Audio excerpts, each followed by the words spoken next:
If you only have about 10 minutes to get ready for work in the morning, you have to decide, what am I going to do with my face today? Let me show you a quick foundation and contour look. If you're new here, my name is Louisa, and I teach women all things beauty related, primarily focusing on those who didn't get a chance to learn when we were younger. We're now entering a later stage in their life, and we're ready to revamp and refresh our look. So if you're nearing 40, or you are over the age of 40 and you're not quite sure how to get your foundation to look how it used to, let me tell you why. It may not be the beauty product itself, but it may be the technique that you are using. And because we are getting older, we have to change up our technique as well. So let me show you a really quick way to get your foundation and your contour going in the morning. So after you've washed your face in the morning, you want to make sure that you're following up with a moisturizer.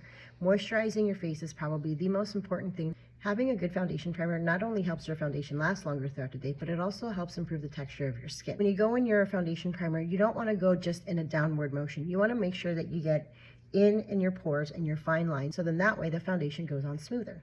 Next, we're going to go in with a lightweight foundation. When you're going in with your foundation, you want to make sure that you bring it up to your hairline, and you definitely want to bring it down past your jawline. The important thing here is that you're not just going in downward strokes. If you have a flawless look, you're going to want to make sure you go in circular motions and that you're going in a stippling motion to make sure that you get your foundation on right.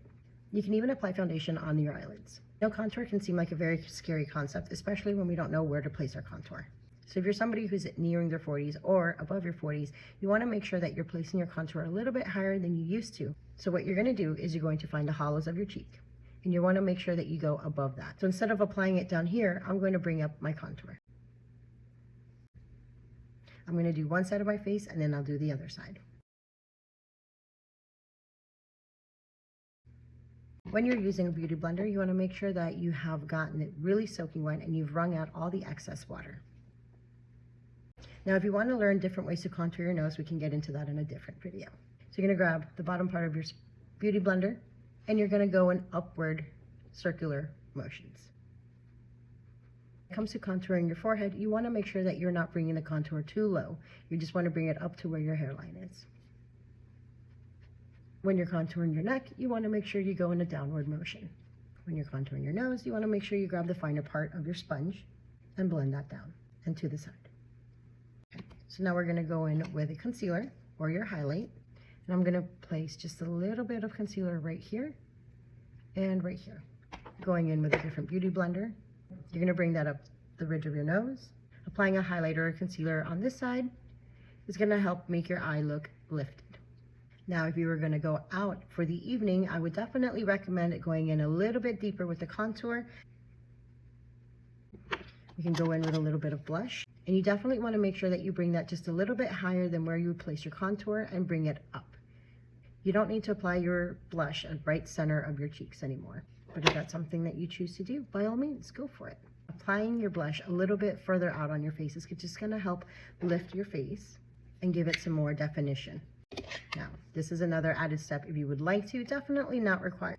But if you are going to apply highlighter, you can just place it on the outer part of your cheek and just bring that up. I'm going to go ahead with some neutrals and browns on my eyelid just to give some definition.